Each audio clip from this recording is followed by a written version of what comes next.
चौथं सेमिस्टर सुरू होऊन 8-15 दिवस झाले असतील, तेवढ्यात तिसऱ्या सेमिस्टरचा निकाल एकदम मनासारखा लागूनही चक्रीवादळाच्या त्या रात्रीनं खूप मोठा दगाफटका केला होता. 81% असूनही माझा मॅन अँड एन्व्हायर्नमेंट हा विषय राहिला होता. यावेळी रवी ऑल क्लिअर झाला होता. आमच्या दोघांचंही पहिल्या सेमिस्टरचं मॅथमॅटिक्स निघाल्यामुळं ते टेन्शन राहिलेलं नव्हतं. डिग्रीच्या सगळ्या सेमिस्टरच्या मार्कांची सरासरी शेवटी कशी वाढेल यावर आता माझा भर होता. तिसऱ्या सेमिस्टरला मला मार्कवाढीचं एकदम महत्त्वाचं सूत्र सापडलेलं होतं. मागच्या 5-6 वर्षांच्या प्रश्नपत्रिका हाताळल्या, प्रश्नांचं स्वरूप अभ्यासलं तर आरामशीर 8च्या वर ग्रेड म्हणजे 80% जास्त मार्क मिळतात हे मला कळून चुकलं होतं. 1 वर्ष सिनियर विलास येवले आणि प्रदीप कुटे यांनीसुद्धा हाच फंडा वापरलेला होता. आता सुरुवातीपासूनच मी पुन्हा प्रश्नपत्रिकांची गोळाबेरीज सुरू करून त्या पद्धतीनं नोट्स वाचन करायला लागलो. एकच प्रश्न कधी वेगवेगळ्या पद्धतीनं विचारला जायचा, त्यामुळे प्रश्नांची संख्या जरी जास्त दिसत असली तरी त्यावर उत्तरं बऱ्यापैकी मोजकीच असायची. प्रत्येक विषयाच्या पायाभूत गोष्टी त्या पुस्तकातनं समजून घेतल्या म्हणजे प्रश्न सोडवायला आणखीन मदत व्हायची. त्यातच बहुतेक प्राध्यापक मुलांना रेडी टू रीड मटेरियल द्यायचे. त्या 100-1 पानांच्या नोट्स परीक्षेच्या आदल्या रात्री डोळ्याखालून घातल्या की झालं. बरीच मुलं असंच करायची. आमच्यात मेडिकल इंजिनिअरिंगची ॲडमिशन थोड्याफार फरकानं हुरकून गेलेली ती हुशार मुलं एका रात्रीतसुद्धा अभ्यास करून चांगल्या मार्कानं विषय काढायची. परीक्षेत कसाही प्रश्न फिरून विचारलेला असेल तरीही उत्तर तपासणाऱ्याला अपेक्षित उत्तराचा गाभा आढळून आला म्हणजे आपोआप चांगले मार्क मिळायचे. आता जवळपास सगळ्या मुलांच्या एकमेकांशी चांगल्या ओळखी झाल्या होत्या. परीक्षेच्या वेळी एकमेकांचं बरंच सहकार्य मिळायचं. एखादं कठीण ऑब्जेक्टिव्ह विचारलेलं असेल तर हॉलमधल्या सगळ्यांपर्यंत ते कोणताही आडपडदा न ठेवता चक्रीवादळासारखं फिरायचं. बॉटनीचे पाध्ये सर मिडटर्मला खूप किचकट प्रश्न विचारायचे. त्यांनी त्यांची डिग्री खूप कठीण परिस्थितीतून काढली होती असं ते बरेच वेळेला सांगायचे, त्यामुळे ते आमचीसुद्धा परीक्षा कडक घ्यायचे. प्रॅक्टिकलला डिसेक्शन बॉक्स उचकून ब्लेड अगोदर कशाला वापरला याची ते खात्री करून घ्यायचे, कारण दाढी केलेला वापरलेला ब्लेड जर घेऊन आलेला सापडला तर सर्वांसमोर ते त्या मुलाची खरडपट्टी काढायचे. एवढा असल्यावर समोरचा कधी असं धारिष्ट्य करत नसायचा. वनस्पतीच्या फुलांचं बारीक सारीक वर्णन करताना ते कायम विनोदी शैलीत सांगत, त्यामुळे सगळ्या गोष्टी मला अजूनही जसाच्या तशा आठवत आहेत. बच्छाव सरांचं सुद्धा तसंच. ते आम्हाला मायक्रोबायोलॉजी शिकवत. दिसायला एकदम रागेट, शिकवताना डोळ्यात डोळे घालून शिकवणार. त्या विषयातले सगळे जीवाणू, विषाणू, बुरश्या कशा भानगडी घालतात हे सगळं त्यांनी तेव्हा आमच्या मेंदूत कोंबलं. ॲग्रोनॉमीचे CD साळुंकेसुद्धा त्यांच्या वेगळ्या स्टाईलनं शिकवायचे. जुन्या काळात ते जरा खतरनाक होते असं समजलं होतं. काही वर्षांपूर्वी त्यांच्याविरुद्ध मुलांनी संप पुकारला होता, तेव्हापासून ते जरा नरम झालेले होते. पण आता आम्हाला शिकवताना तसं काही जाणवत नव्हतं. इंजिनिअरिंगचे DM महाले तर विचारूच नका. त्यांच्या इतका कडक आणि शिस्तबद्ध प्राध्यापक मी माझ्या जन्मात पाहिला नव्हता. ते NCC पण शिकवायचे. वेळेवर येणार, वेळेवर जाणार, रुबाबदार राहणार. शिकवण्याची स्टाईलसुद्धा खतरनाक. त्यांनी आम्हाला ट्रॅक्टरचं इंजिनिअरिंग, वेगवेगळ्या मशिनरी अगदी नटबोल्टपासून शिकवल्या होत्या. 2 स्ट्रोक इंजिन, 4 स्ट्रोक इंजिन त्यांनीच पहिल्यांदा आम्हाला समजावून सांगितलेलं होतं. महाले सर शिकवताना ट्रॅक्टरला चावी लावून इंजिन सुरू झाल्यापासून इंधन आणि हवा कशी आत खेचली जाते, मग पिस्टन कसे फिरतात, त्यातून शक्ती कशी निर्माण होते आणि ट्रॅक्टरच्या सायलेन्सरमधून शेवटी बाहेर धूर कसा पडतो, या सगळ्या गोष्टी आमच्या समोर घडतायत अशा पद्धतीनं शिकवायचे. त्यांच्या सफारीच्या वरच्या खिशात साखळी लावलेलं छोटं घड्याळ असायचं. लेक्चर संपत आलं की हळूच खिशात हात घालून ते अलगद उजव्या हातानं घड्याळ काढून बघायचे, परत खिशात ठेवून द्यायचे. शेवटी सर्व मुलांकडे बघत, किसी को कोई शक, कोई पूछना है तो पूछ लो असं म्हणत कोणाची काही शंका नाही असं लक्षात आल्यावर पुढं डिपार्टमेंटला मार्गस्थ व्हायचे. शंका जरी आली तरी विचारणार कोण, तसा वावच ठेवत नव्हते ते. काही मुलं पुस्तकातून पण अभ्यास करायची. मागच्या वर्षी इंजिनिअरिंगचा सर्व्हेइंग आणि लेवलिंगसुद्धा त्यांनी खूप व्यवस्थित शिकवलेला होता. इकॉनॉमिक्सचे वसंतराव रासनेसुद्धा वेगळ्या शैलीचे. दुसऱ्या सेमिस्टरला त्यांनी उतरत्या प्रतिलाभाचा सिद्धांत लॉ ऑफ डिमिनिशिंग रिटर्न्स गुलाबजामाचं उदाहरण देऊन सगळ्यांना तोंडपाठ करून दिला होता. सरांनी शिकवलेला सिद्धांत मरेपर्यंत कोणताही कृषी पदवीधर विसरू शकत नाही. गुलाबजाम गोड असला तरी खाणारा ठराविक पातळीपर्यंत खातो, त्याचा आलेख वर जाऊन परत आपोआप खाली घसरतो, हा अर्थ या उदाहरणात अभिप्रेत होता. राजपूत सरसुद्धा एंटमॉलॉजी म्हणजे कीटकशास्त्र अगदी पोटतिडकीनं शिकवायचे.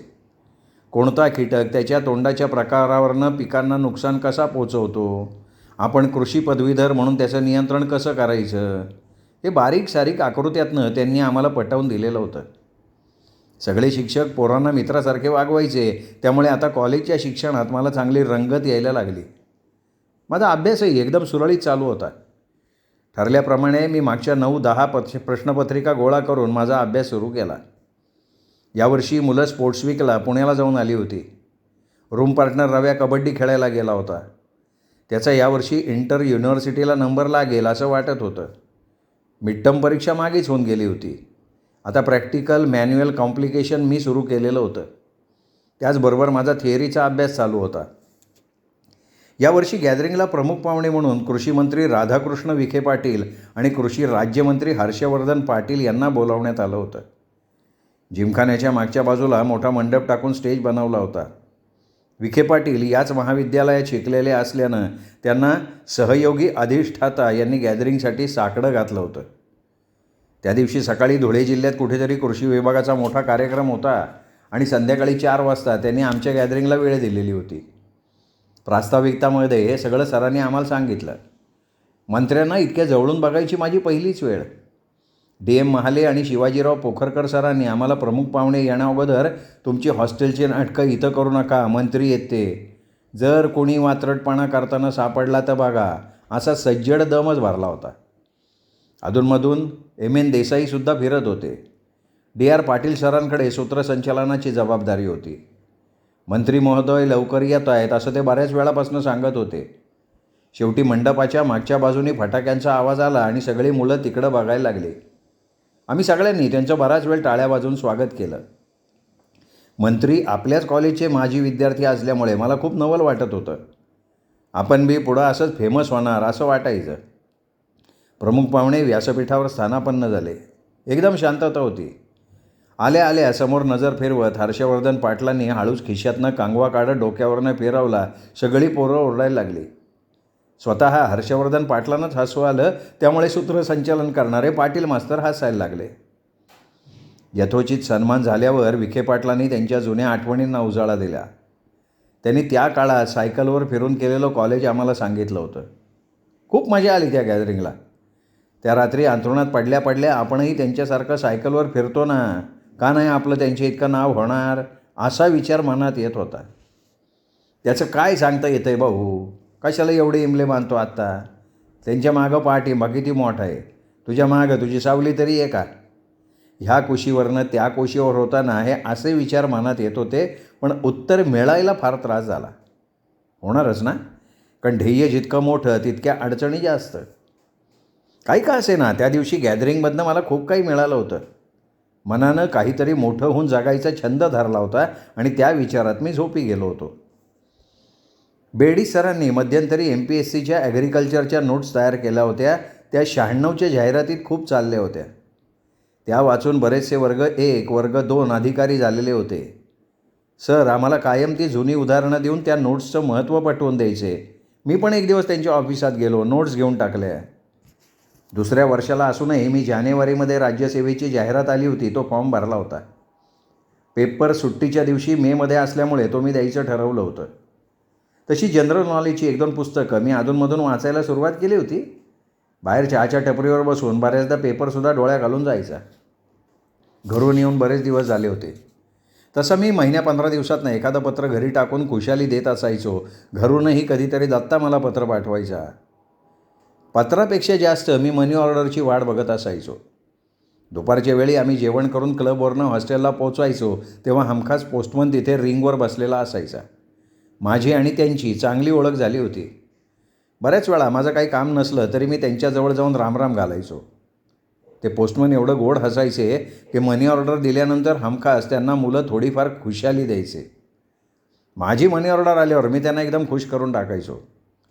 मला मनी ऑर्डर घेताना पाहिलं की बरेच जण माझ्याबरोबर गोडगोड बोलायचे, पण मी त्यांना अजिबात थारा द्यायचो नाही. एक तर माझीच उसनवारी बऱ्यापैकी झालेली असायची. मागच्या महिन्याचं क्लबचं बिल आणि इतर खर्चासाठी उधारी केल्याशिवाय पर्याय राहत नव्हता. चहावाल्या रवीकडे मी उधारीचं खातं टाकलं होतं. चहा जरी थोडा कमी जास्त पातळ असला तरी उधारी आडवी यायची. बरीच मुलं तक्रार न करता चहा प्यायची. हॉस्टेलच्या पोरांची आशिष इस्त्रीवाल्या भाभी, सायकल दुकानदार रवीकडे सुद्धा उधारी असायची. मी बिंदास लेक्चर प्रॅक्टिकलला जाताना लवी लेक्चरहून येस्तवर पुढचं मागचं पंचर काढून ठेव, मी आलो, क्लबला जेवायला जायच्या नंतर, असं म्हणून जायचो जसं काय मी तिकडून आल्यावर रोख पैसेच देणार आहे. सगळं रेडी झालं असेल अशी भोळी कल्पना करत मी यायचो. आल्यावर बघतो तर दोन्ही चाकं खोलून रवी माझी वाट बघत बसलेला असायचा. जोरी बघा, दोघी ट्यूब बदलना पडस बापू, त्याम्हा काही जान नाही उरेल से तठी, ज्यादा दिन होई गयात, मांगले वरिसले एक करस तुम ना सायकल ना काम, मना ध्यान मशी चांगला. हा सगळा खोललेला तमाशा बघून माझे हातपाय गळून जायचे. नाही हा करता उधारीवर ट्यूब टाकून केलेलं काम वहीत लिहून टाकायचो. नंतर कधीतरी मनी ऑर्डर आली की 1-2 टप्प्यात रवीला पैसे मिळायचे. अशी बऱ्याच ठिकाणी पोरांनी आपापली पत त्या काळात कमावलेली होती. मी पैसे संपल्यावर बऱ्याच वेळेला आण्या गावखरे, राऊ, पाव्या टाकले, गीते पाटील यांच्याकडनं उसने पैसे घ्यायचो. या बाबतीत मला खूप तडजोड करायला लागायची. मनी ऑर्डर आल्यानंतर पहिले ज्याचे त्याचे पैसे देऊन टाकायचो आणि रूमवर येताना खिशातल्या बारीक चिठ्ठीवर प्रत्येकाच्या नावापुढे गोल आळं मारायचो. सगळा हिसाब किताब झाल्यावर जेमतेम पैसे शिल्लक राहायचे. 2-3 दिवसात परत मला पोस्टमन रिंगवर बसलेले आहेत आणि मला रूम नंबर 242 जोरी लवकर खाली ये असा आवाज देऊन बाहेर बोलवत आहेत हा भास व्हायचा. मला पुढच्या मनी ऑर्डरचे लवकर वेध लागलेले असायचे. एक दिवस अचानक घरनं दत्ताचं पत्ता आलं. भामा काकीची अक्का माळ धरली आहे, तू लवकर निघून ये. पत्र सुटकेसमध्ये ठेवत मी त्याच दिवशी घरी निघून गेलो. भामा अक्कीचा संसार तसा 2 वर्षापूर्वी सुरू झाला होता, पण सासरची मंडळी भांडखोर निघाली म्हणून नानांनी अक्कीच्या म्हणण्यानुसार तडकाफडकी फारकत घेऊन टाकलेली होती. नाना आणि अक्की वर्षभर कोर्टात खेटा मारत होते. पोरीचा संसार लवकर सुरळीत व्हावा म्हणून त्यांची बरीच खटपट चालू होती. मला खूप वाईट वाटायचं, पण इलाज नव्हता. रितसर कोर्टातून निकाल लागल्यावर हे आंबेगाव तालुक्यातलं जायकरवाडीचं ठिकाण त्यांनी शोधलं होतं. घरी येऊन त्यांनी मला सगळी सविस्तर कल्पना दिली. म्हैसगावच्या केदारेश्वर मंदिरासमोर 100-1 माणसात महादेवाच्या साक्षीनं पुन्हा एकदा तिचा संसार सुरू झाला आणि मी परत धुळ्याला निघून गेलो. दुसऱ्या दिवशी घरून निघताना मी खूप रडलो. म्हैसगावकडे जाताना आश्रमशाळेपर्यंत माझ्या डोळ्यांना धारा लागल्या होत्या, पण आता परत तिचं सुरळीत लागलं म्हणून चांगलंही वाटत होतं. जीपमधून राहुरीकडे जाताना परत रस्त्यात केदारेश्वराला दोन्ही हात जोडून विनवणी केली. धुळ्याला पोचल्यावर 8-15 दिवसात पत्रानं दत्ताकडून अक्कीची खुशाली आली आणि मी थोडा बिंदास्त होऊन परत अभ्यासाला लागलो. राष्ट्रीय सेवा योजनेत सहभाग घेतला असल्यामुळे 20 किलोमीटरवर सौंदाण्याला आमचा 10 दिवसाचा कॅम्प कॉलेजनं आयोजित केला होता. मी पहिल्याच वर्षी कॅम्पात नाव नोंदवून टाकलं. एकदा कॅम्प झाला म्हणजे सर्टिफिकेट पक्क मिळायचं आणि ते MSCच्या ॲडमिशनला 1.25% देऊन जायचं म्हणून लगेच कॅम्प करायचं ठरवून घेतलं. गोपी मुंडेनं आमच्या ग्रुपला फिनिक्स असं नाव दिलं होतं. दररोज श्रमदान करून सकाळी संध्याकाळी सरांनी आमच्यासाठी मार्गदर्शनपर व्याख्यानं आयोजित केली होती. आम्ही सगळा पसारा मोठ्या मंदिरासमोर हॉलमध्ये मांडला होता. राष्ट्रीय सेवा योजनेत तरुणाईचा राष्ट्रासाठी वापर कशा पद्धतीनं करावा याची शिकवण आम्ही तिथे घेतली होती. मधूनमधून तो 1.25% मला परत आठवायचा. काही का असेना 10 दिवसांचा कॅम्प पूर्ण करून परीक्षा जवळ आल्यामुळे पुन्हा हॉस्टेलला येऊन मी अभ्यासाला लागलो. मागच्या सेमिस्टरपेक्षा चांगले मार्क मिळावेत यासाठी मी मॅन्युअल कंप्लिशनसुद्धा चांगलं दिलेलं होतं. आता उन्हाळा खूप जाणवायला लागला होता. हॉस्टेलला आता फॅन आणि कूलरच्या थंड पाण्याशिवाय अजिबात दम निघत नव्हता. आमचा रवी तर रात्री 11 वाजता थंड पाण्याचा जार भरून आणायचा. झोपताना 2 तांबे पाणी प्यायचा. एखाद्या वेळी लाईट गेली, फॅन बंद झाला तर तो खूप कासावीस व्हायचा. मी आणि विजया त्याची मजा घेत खाली गादीवर पालथं पडून हसायचो. लाईट आल्यावर घाम पुसत तो शांतपणे झोपायचा. येत्या सोमवारपासून थिअरीचे पेपर सुरू होणार होते. प्रश्नपत्रिकांचा व्यवस्थित सराव केला होता. सुरुवातीपासून पेपर चांगलं लिहिण्यावर भर दिला होता. इकॉलॉजी अँड एन्व्हायरमेंट या बॉटनी डिपार्टमेंटच्या शेवटच्या पेपरला जेव्हा मी गीते पाटलांबरोबर गेलो तेव्हा मला खूप हलकं हलकं वाटायला लागलं होतं. जाताना त्यांनी माझ्या हातात हात घेत सगळी बोटं मोडून दिली होती. संदीप, गीतेच्या हातात कोणाचाही हात देऊ दे. न बोलता हाताची सगळी बोटं तो एकदम स्वस्त मोडून द्यायचा, मस्तपैकी. आजही तेच घडलं. गीते पाटलांनी हात मोकळा करून दिल्यामुळे लिहायला आणखीन मजा आली होती. त्या दिवशी तसाच पेपर देऊन क्लबला जेवायला निघून गेलो. थिअरी पेपर चांगले गेल्यामुळे त्या दिवशी संध्याकाळी प्रभाकर टॉकीजला काजोलचा प्यार किया तो डरना क्या बघून घेतला. मी त्यावेळी बऱ्याच फॉर्ममध्ये होतो. दिलवाले दुल्हनिया ले जाएंगेपासनं ती खूप फेमस झाली होती. 2-3 दिवसाच्या गॅपनंतर प्रॅक्टिकल परीक्षा सुरू होणार होती. तसा या रविवारी राज्यसेवेचा पूर्वपरीक्षेचा पेपरही झाला होता. झाशीच्या राणीच्या पुतळ्याजवळ असलेल्या नगरपालिकेच्या शाळेत माझा नंबर आला होता. मी पहिल्यांदा स्पर्धा परीक्षेला बसलो होतो. हॉस्टेलला जाताना जरा वेगळाच फील होता. 200 मार्कापैकी जवळपास 75% पेपर मी चांगला सोडवला होता.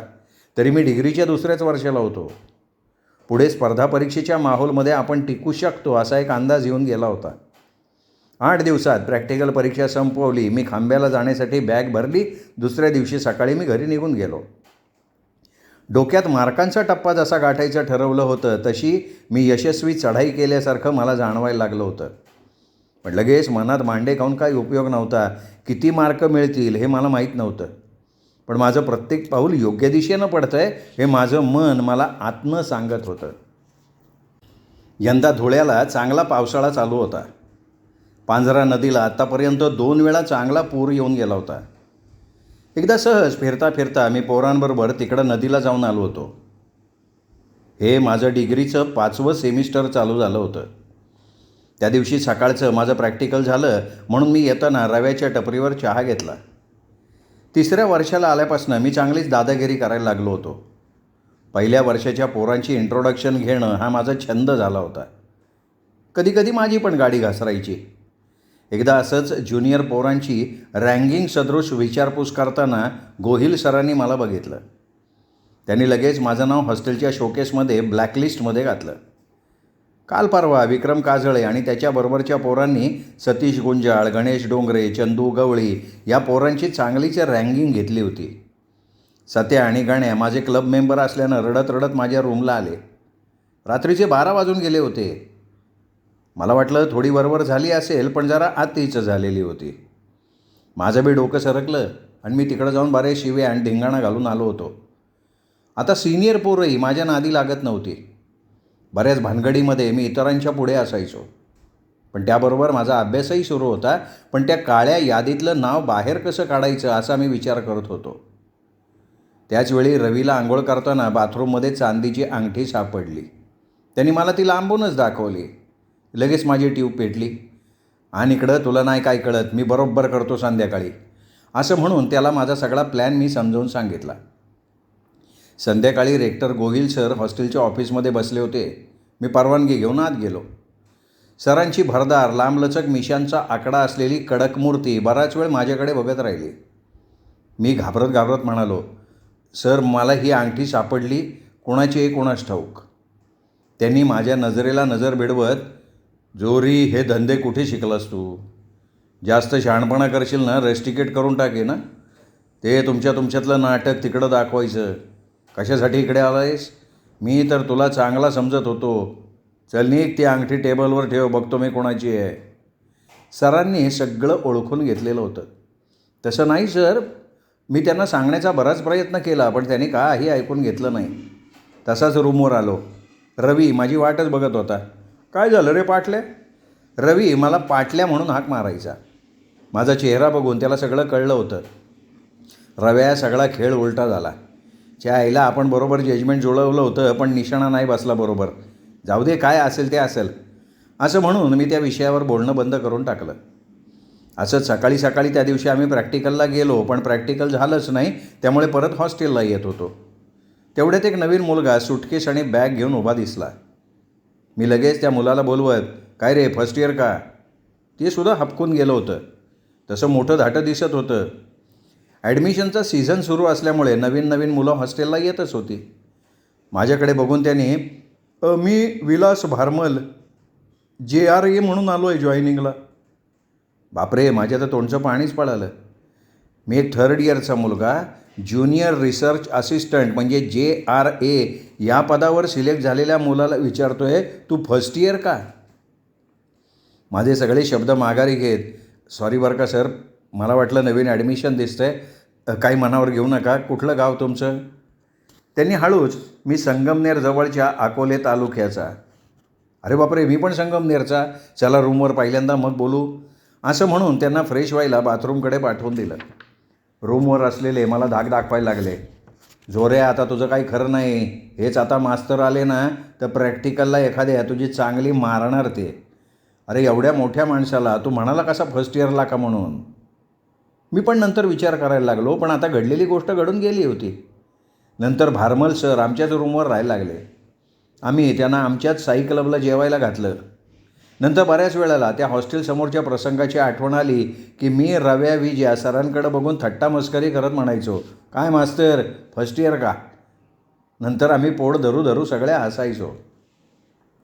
विलास येवले 7व्या सेमिस्टरला 6 महिने रावे प्रोग्रॅमला धरणगावजवळ पिंपरीला गेले होते. माझी एम्प्ला आता खूप जुनी झाली होती. तिचा पुढचा चिमटासुद्धा खराब झाला होता, त्यामुळे हँडल गडगड करायचं. जूनमध्येच तिकडं जाताना त्याने त्यांची सायकल मला देत म्हणले, NS राहू दे तुझ्याकडे ही चावी, उभी राहून तरी काय करणार? तसा तू पण सध्या याच्या त्याच्या सायकलवर जातो, वापर की 5-6 महिने. शेवटाला मला कम्प्लिशनला ये मदतीला तिकडं, तुला पण पुढच्या वर्षी त्याचा फायदा होईल, शिकून जाशील सगळं आत्ता. ते असं म्हटल्यावर मी लगेच चावी आनंदानं खिशात घातली.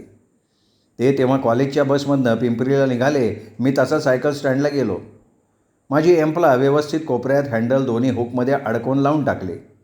विलासची सायकल लगेच हॉस्टेलसमोर घेऊन गेलो. तशी माझी एम्प्ला टायर वगैरे टाकून रेडी होती, पण मी ती 7वीपासून वापरत होतो, त्यामुळे तसा तिचा कंटाळाच आला होता. तिला पण आराम मिळेल असं मला वाटलं होतं. विलासची सायकल माझ्याकडे असल्यामुळे माझ्या एम्प्लाकडे बरेच दिवस अजिबात लक्ष नव्हतं. एक दिवस असाच प्रॅक्टिकलवरनं आलो, माझं कोपऱ्यात एम्प्लाकडे लक्ष गेलं तर तिचं पुढचं चाक कोणीतरी खोलून नेलं होतं. बिगर चाकाची माझी एम्प्ला एखाद्या राज्याचं वैभव जावं तशी दिसत होती. मी आतून खूप शिव्या घातल्या, पण करणार काय? तसाच तणतण करत रूमवर आलो. अरे निवृत्ती, काय झालं ते तर सांग, विजयाने मला विचारलं. अरे काय सांगू भाऊ तुला, कोणत्या तरी हरामखोरानं माझ्या एम्प्लाचं चाकच काढलं यार. एक तर सध्या पैशाची बोंब सुरू, त्यात ही काय नवीन आपत. बराच वेळ तोही विचार करत होता. त्याला मला काहीतरी सांगायचं होतं, पण त्याची जीभ रेटत नव्हती असं मला जाणवलं. बऱ्याच वेळेला त्याने, निवृत्ती एक सांगू का, अरे आमच्या बॅचचा जितू पाटील आहे ना, त्याला मी त्या दिवशी जुनं चाक बसवताना बघितलं त्याच्या सायकलला. बस, कोणतो चोपड्याचा गोरा जित्या ना, त्या माईला चल दाखवतो त्या भाडखावला. तसंच पळत गेलो, त्याच्या रूमचा दरवाजा वाजवला. तो आत बसलेलाच होता. जित्या, आपण चांगले दोस्त आहे, विसरला का तू? तुला माझीच सायकल दिसली का चाक काढायला? जसं होतं तसं लगे बसून दे. तो एकदम गोंधळून गेला. त्याला नाही म्हणायला सुद्धा जागा राहिली नव्हती, कारण विजय माझ्या मागे होता. सायकल दुकानदार रवीला हाताशी धरून त्यानं ते कारस्थान पूर्ण केलं होतं. जितूनं सपशेल माघार घेत त्याच दिवशी माझं चाक जसं होतं तसं बसवून दिलं. गांधी जयंती यावर्षी हॉर्टिकल्चरच्या पाटील सरांनी हॉस्टेलच्या मागच्या बाजूला बंद पडलेल्या मेसमध्ये साजरी करायची असं ठरवलं. ते वक्तृत्व स्पर्धेसाठी नेहमी मुलांना प्रोत्साहित करायचे. आजही त्यांनी वादविवाद स्पर्धा आयोजित केली होती. बरीचशी स्पर्धक मंडळी बाहेरून सुद्धा आली होती. बाहेर बोलायला माझा हात कोणी धरू शकत नव्हतं, पण कोणासमोर बोलायचं म्हटलं की मी नांगे टाकायचो. माझ्यासारखे बरेच महाभाग हॉस्टेलला राहायचे. मधल्या पॅसेजमध्ये अंधारात धिंगाणा घालणं, बाथरूमला नळाखाली साबण लावता लावता बेसूर गाणं म्हणणं, जिथं जिन्याच्या पायऱ्या टेरेसजवळ संपतात तिथं टाईम बॉम्ब लावणं, अशा भानगडी आम्ही केल्या होत्या. हॉस्टेलचे रेक्टर आणि मॉनिटर हे सुद्धा रात्री 8 नंतर पोरांच्या नादी लागत नव्हते. बऱ्याच वेळेला रात्री इकडं कोणी फिरकतसुद्धा नव्हतं. मृदाशास्त्र विभागाचे शार्दूल सर हॉस्टेलचे मॉनिटर होते. ते तर बऱ्याच वेळा बाहेरच्या बाहेर रिंग जवळून मागं फिरायचे. त्यांच्या काळात रात्री खूप भांडणं मारामाऱ्या झाल्या. मागच्या सेमिस्टरला युनिस पठाण आणि राजू मतेचं क्लबला जेवायला गेल्यावर संध्याकाळी काहीतरी किरकोळ भांडण झालं होतं. हॉस्टेलला आल्यावर रात्री बराच राडा झाला. कोण कोणाला मारतोय, कोण कोणावर धावतोय, कोणामागं कोण पळतंय, कशाचा ताळमेळ लागत नव्हता. हॉस्टेलच्या रूममध्ये सुरू झालेलं भांडण पळता पळता शेवटी जिमखान्यांपर्यंत चाललं. पोरांनी हॉस्टेलचा शिपाई चाचा मियालाही धुवून काढला होता. शेवटी सुशील कोळीनं मध्यस्थी केली. इकडं एवढ्या रात्री काय झालं म्हणून शार्दूल सर पळत आले होते. पोरांचा भांडण तंटा बंद करावा म्हणून सर हातपाय जोडून विनंती करत होते. नंतर सर रडायला सुद्धा लागले. शेवटी सगळ्या पोरांनी सरांचा मान ठेवला. त्यावेळी ते वातावरण शांत व्हायला खूप दिवस लागले. नंतर 8-15 दिवसात शार्दूल सरांनी आमचं हॉस्टेलचं रेक्टरपद सोडून दिलं. नंतर परत हॉर्टिकल्चरचे गोहिल सर रेक्टर झाले. बाहेर पोरं त्यांना फार टारकायची. मला विलास येवलेने बऱ्याच दिवसापासून कंप्लिशनला मदत करायला ये असं सांगून ठेवलं होतं. कॉलेजचे बरेच जण इकडं स्पोर्ट्ससाठी सिलेक्ट होऊन राहुरीला खेळायला गेले होते. मग मी पण धरणगावजवळ विलासला मदत करायला निघून गेलो. तिथे दिवसभर लिखापडी केल्यानंतर संध्याकाळच्या गप्पा गोष्टींमध्ये आम्ही रमून जायचो. विलास आणि संतराम पालवेनं मला तेव्हाच अंजनी नदीवर आंघोळीला गेल्यावर चावलखेडा स्टेशन दाखवलं होतं. रवी 8 दिवसापूर्वी कबड्डीमध्ये इंटर युनिव्हर्सिटीला गुजरातला सरदार कृषीनगर इथं गेला होता. तिथून ते कबड्डीच्या पहिल्याच राऊंडला बाहेर पडल्यामुळे तो लवकर हॉस्टेलला आला. तिथं आल्यानंतर मी इकडे पिंपरीला आलो असं समजल्यावर तो पण लगेच तिकडे आला. तो पण बरंच कंप्लिशनला मदत करायला लागला. 2 दिवसांनी विलासनं आम्हाला जळगावला नेऊन शाहरुख खान आणि मनीषा कोइरालाचा दिलसे हा चित्रपट नटवर टॉकीजला दाखवला. पिक्चर बघायच्या वेळ आम्हा सगळ्यांना हॉस्टेलच्या पोरांना लागलेलं होतं. दुसरं काही वेळ घालवायला साधन नव्हतंच ना पोरांना. कॉलेजमध्ये लफडी करायला पोरी पण नव्हत्या. त्यामुळे बरीचशी मुलं बाकीच्या नादाला न लागता अभ्यास संपल्यावर जास्तीत जास्त पिक्चर टॉकीजकडे आपला मोर्चा फिरवायची. त्या दिवशी जळगावला पिक्चर बघितल्यावर भुसावळकडनं अहमदाबादकडं जाणारी पॅसेंजर आम्ही पकडली, पण आत बसायला जागाच नाही. डिझेलवर चालणारी ट्रेन होती, त्यामुळे बरेच जण टपावर जाऊन बसले. आम्ही बी 5-7 जण मगाशी थिएटरमधल्या सेम टू सेम गाण्याचा आस्वाद घेतला. आम्ही सगळे चावलखेडा स्टेशनला चल छैया छैया म्हणतच उतरलो. पुढच्या वर्षी मला पण असं 6 महिने बाहेर राहून हा प्रोग्राम करायला लागणार होता. त्यासाठी बरेच अनुभव घेऊन मी आणि रवी दुसऱ्या दिवशी परत हॉस्टेलला येऊन पोचलो. आता या सेमिस्टरला परीक्षेत एकही मार्ग निष्काळजीपणानं जाणार नाही याच्याकडे माझं पूर्ण लक्ष होतं. मी आणि विजय केदारनं बुक बँक योजनेचा फायदा घेऊन परत बरीच पुस्तकं लायब्ररीतनं आमच्या रूमवर आणलेली होती. नोट्स आणि पुस्तक यातला फरक आत्ता जाणवायला लागला होता. पुस्तकातून केलेला अभ्यास बऱ्यापैकी आकृत्यांसह असल्यानं ताबडतोब लिंक लागायची. तसं नोट्समध्ये शॉर्टकटमध्ये सगळ्या गोष्टी होत्या म्हणून बेसिक बाबी क्लिअर होत नव्हत्या. 5व्या सेमिस्टरचे पेपर मी एकदम व्यवस्थित सोडवले होते.